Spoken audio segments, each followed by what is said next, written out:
Hey guys, my name is Ashley and I'm a vet tech. I'm preparing for the VTNE in December.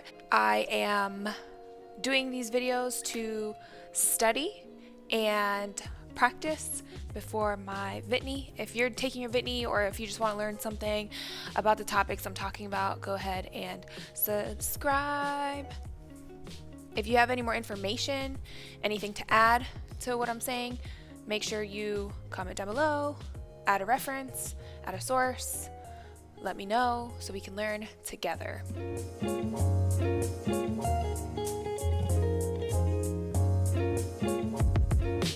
And so let's just get into it, okay? Go. There's Canine Parvovirus. There are two strands of Canine Parvovirus in North America, CPV, so Canine Parvovirus 2B and CPV 2C. There's the two strains. There's no correlation between like the strain and the strength of the strain, so you're not going to see different clinical signs. There's not much that differs, I think, besides like how the strain is made up. Canine parvovirus is a non-enveloped, single-stranded DNA virus. This just means that it's non-enveloped, so it's going to be resistant to heat, it's going to be resistant to pH change, and it's going to be resistant to many disinfectants and detergents. Non-enveloped just means that it doesn't have an envelope surrounding it. Usually enveloped viruses go into the host cell, take a part of the plasma membrane as an outer covering to prevent it to be identified from the immune system, and this virus doesn't have that envelope. This virus potentially stemmed from the cat version of parvo, which is panleukopenia. Pan means all, leuko is white blood cell, and penia just means a lack of. So you're going to see a decrease of all of the white blood cells in the body when this virus attacks. It's highly contagious, so this virus affects dogs that are from 6 weeks to 6 months of age, unvaccinated or partially vaccinated pets, and dogs that are greater than 6 months old. Usually intact males are more susceptible than female dogs or dogs that have been neutered. Also, there are breeds that are at higher risk, which are Rottweilers, Dobermans, American Pit Bull Terriers, English Springer Spaniels, and German Shepherds, so that usually they will get an extra set of booster vaccines. So the way that the vaccine series is run is 6 to 8 weeks, 10 to 12 weeks, 14 to 16 weeks, and then the dog breeds that are at higher risk, they're going to get an additional booster. So as I said before, it's resistant to so many things that it's difficult to get out of the environment, and this could be indoor or outdoor. So indoors, the virus can last up to 2 months if not disinfected correctly, and outdoors it can last from months to years if it's protected from sunlight or desiccation, which just means like drying out. And the way to disinfect parvo is with bleach.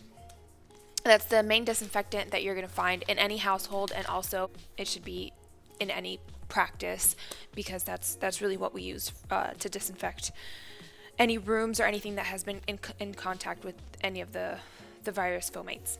So how does the infection begin, and how does it affect the body? When a dog comes into contact with fecal matter that has the virus within it, or if a dog comes into contact with virus fomites on contaminated clothing, anyone, like if you have it on your hands, if it's anywhere and they come into contact with it through their nose or through their mouth.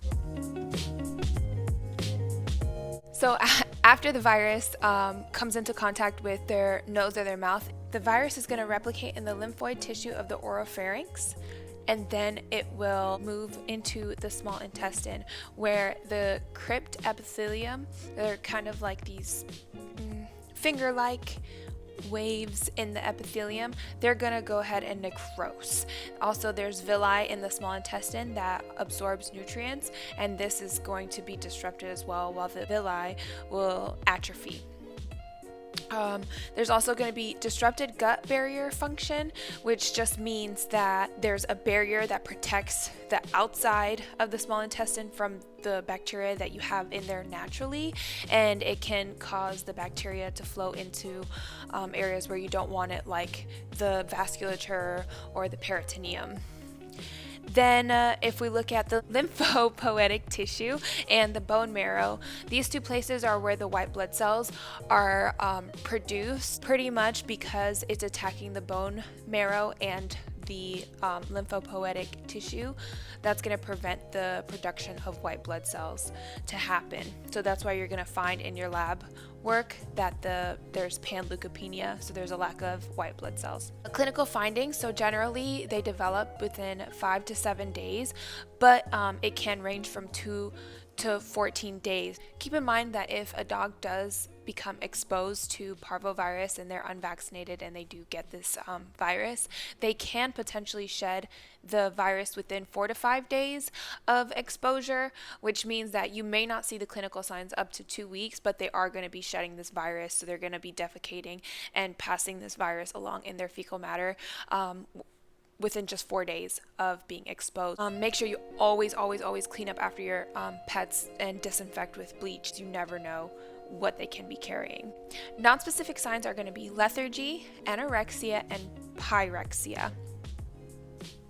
Lethargy, they're not moving as much, they're not active as much. Anorexia, they're not interested in eating food, and pyrexia means fever. So these three things, if they come in, it can generally mean a lot of different things.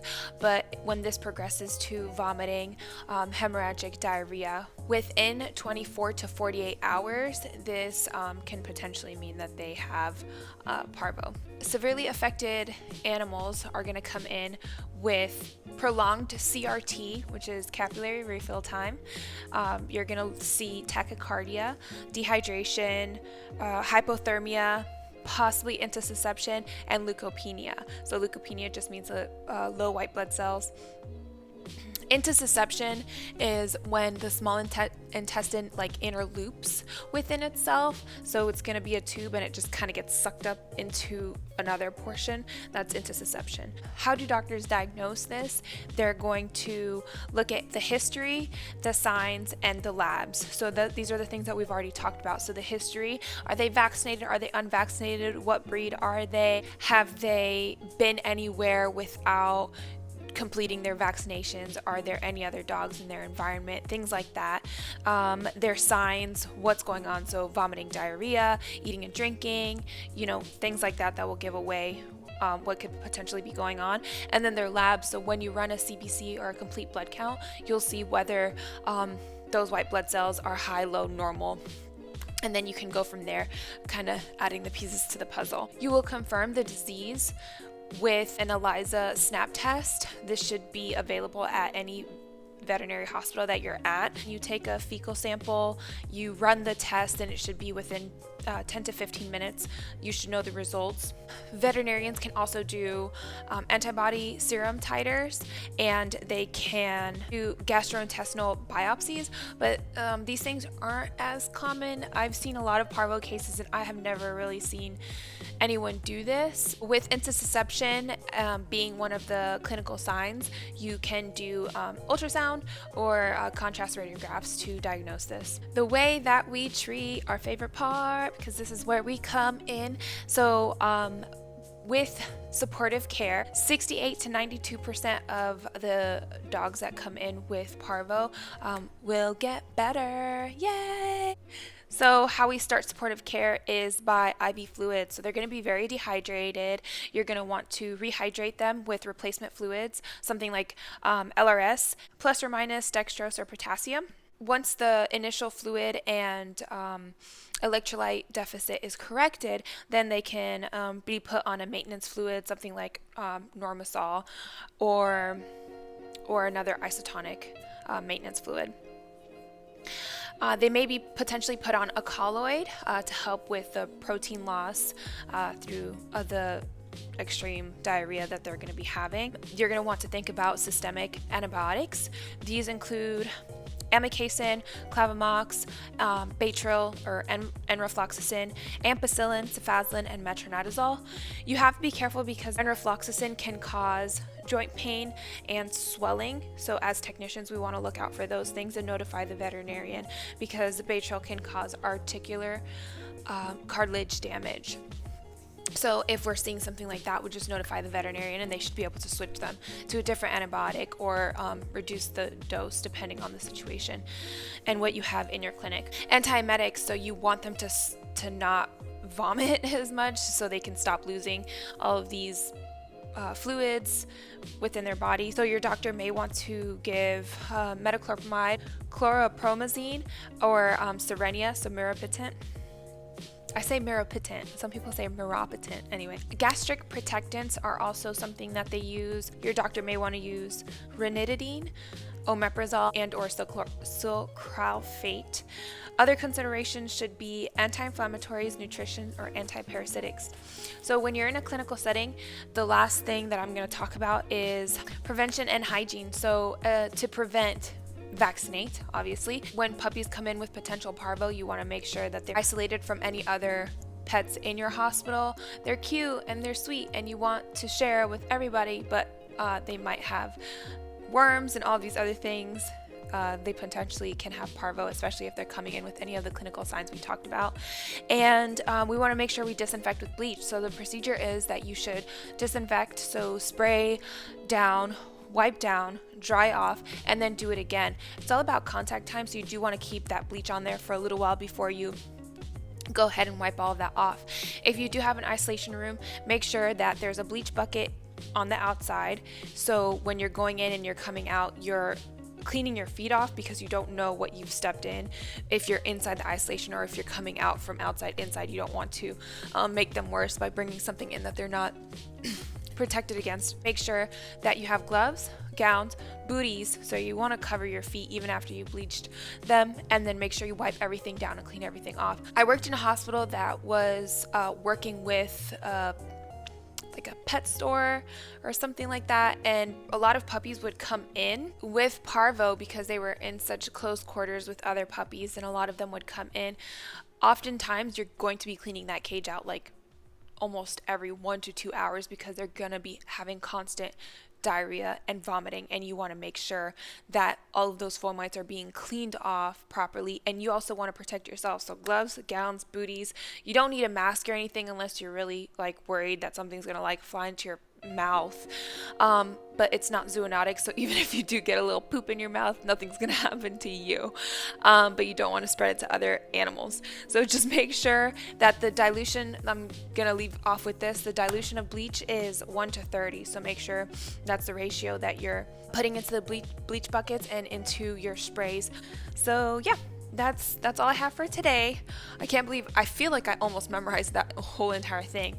Next time I'll be talking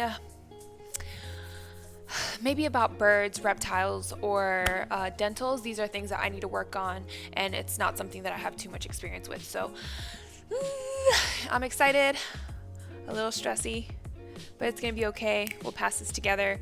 And if you learned something, like the video. If not, sorry. See you next time.